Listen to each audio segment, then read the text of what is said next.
এই যে দেখেন এটা কি সমস্যা? হ্যাঁ, ফুলশো। এখন এটা আমরা কোন লাইনে ধরছি? বিভেট লাইনে কি শর্ট দেখাচ্ছে? এখন কি শুধু এই লাইনেই থাকতে পারে নাকি অন্য কোনো লাইনে থাকতে পারে? বিপিএস লাইনেও থাকতে পারে। বিপিএস লাইনেও থাকতে পারে, তবে বিপিএস লাইনে এরকম ফুল শর্ট দেখা না। যদি বিভেট লাইনে যদি ফুল শর্ট থাকে না, বিপিএস লাইনে যদি ফুল শর্ট থাকে, বিভেট লাইনে এরকম শর্ট দেখা না এখনকার সার্কিট গুলাই। জি। কেন দেখা না? চার্জিং এসির কারণে। কারণ চার্জিং এসির ভিতরে একটা মসফেট ব্যবহার করছে, যার কারণে এদিকে শর্ট আসতে পারে না। এটা লিকেজ দেখাইবার কথা। কি দেখাইবার কথা? কিন্তু এখানে ভিভেট লাইনে ফুল শর্ট দেখা। এখন এটা দুটা লাইনে শর্ট হওয়ার কথা। একটা হচ্ছে ভিভেট লাইন থেকে যে লাইনটা চার্জিং আইসিতে ঢুকছে এই লাইনে হওয়ার কথা। আবার অনেক সময় অনেক কোম্পানি কি করে ভিভ্যাট থেকে নেটওয়ার্ক সেকশনে লাইন দিয়ে দেয় ডাইরেক্ট ভিভ্যাট থেকে। জি। তো নেটওয়ার্ক সেকশনও যদি শর্ট হয়, যেহেতু ভিভ্যাট লাইন থেকে যদি দেয়, কিছু কিছু সার্কিটে এখনো দেয় যে ভিভ্যাট থেকে সরাসরি নেটওয়ার্ক সেকশনে দিয়ে দেয়। তো যদি দেয় তাহলে নেটওয়ার্ক সেকশনও শর্ট থাকলে এই শর্টটা দেখাবে। তবে এটা বিপিএস লাইনে শর্ট না। কারণ কি? বিপিএস লাইনে শর্ট দেখাইলে লিকেজ দেখাইতো, কম শর্ট দেখাইতো। আমরা বিপিএস লাইন দেখি।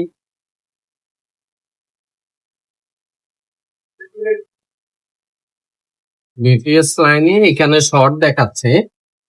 আমরা অ্যাভোমিটারে দেখি ভিভ্যাট লাইন। এই যে দেখেন ভিভ্যাট লাইন ফুল 0 ঠিক আছে না? বিপিএস লাইনের কয়েলটা দেখি।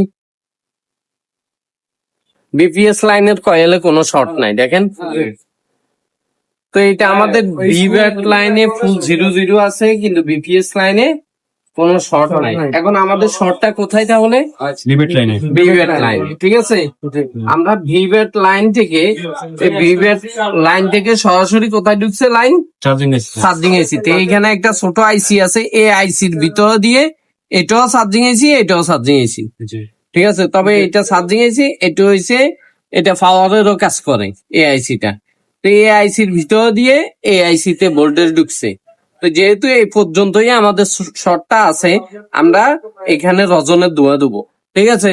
রজনের ধোঁয়া দিয়ে এই যে দেখেন এখানে একটা সাদা ইন্ডাক্টর আছে, দেখা যায়। এই ইন্ডাক্টরের মাধ্যমে দিয়ে ইন হয়েছে ভিভ্যাট থেকে, এই ইন্ডাক্টরের মাধ্যমে দিয়ে ইন হয়েছে। তো আমরা এই ইন্ডাক্টর এই সেকশনটাকে রজনের ধোঁয়া দিই।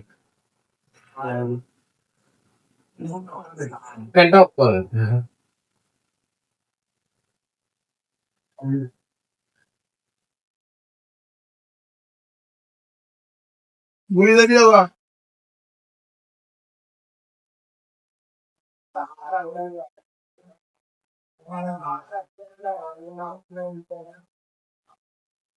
কেমন? এখন কি করবো? ভোল্টেজ দেবো। ভোল্টেজ দেখেন একটু মিটারের দিকে দেখেন, পাওয়ার সাপ্লাই। এখন এখানে লাফাইতেছে যে ভোল্টেজ আসতেছে যাইতেছে, এখানে কি করবো? ভোল্টেজ স্টেবল করতে হইলে আমাদের এটা কমাইতে হবে নাকি? আমরা এটা একেবারে ম্যাক্সিমাম ভোল্ট করলাম, করার পরে এখানে ভোল্টেজ এখনো স্টেবল না। একজনে ফ্যান দিতেন।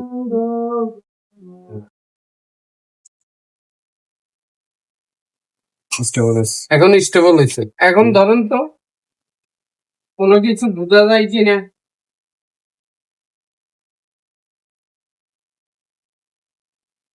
বোঝা যায়? এই ক্যাপাসিটরটা মেল্ট হইতেছে। কোনটা? এটা, ঠিক আছে। আমরা এটা উঠে দিল, এটাই দেখবো আমাদের চেক চালু হচ্ছে কিনা। সেটাই তো, এটা উঠে ফেলছি। এখন আমরা ভিভ্যাট লাইনে দেখি যে আমাদের শর্ট আছে না কিছু। হ্যাঁ, শর্ট চলে গেছে, শর্ট চলে গেছে, ঠিক আছে না? এখন আমরা ব্যাটারিতে চার্জ আছে কিনা, ব্যাটারিতে চার্জ থেকে আমরা সরাসরি দিয়ে দেবো, যেহেতু বিভেট লাইনে শর্ট হয়েছে, চার্জ না থাকারই কথা। আছে, চার্জ আছে। তা আমরা এখন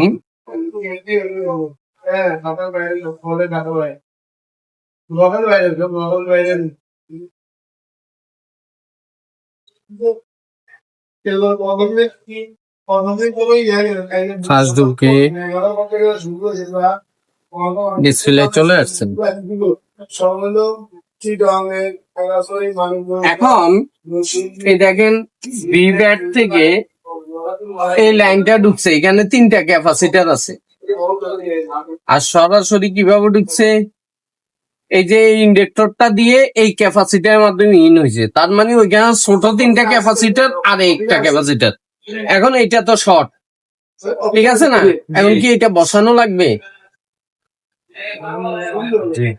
এটা বসানো লাগবে, কারণ এখানে আর ক্যাপাসিটার নাই।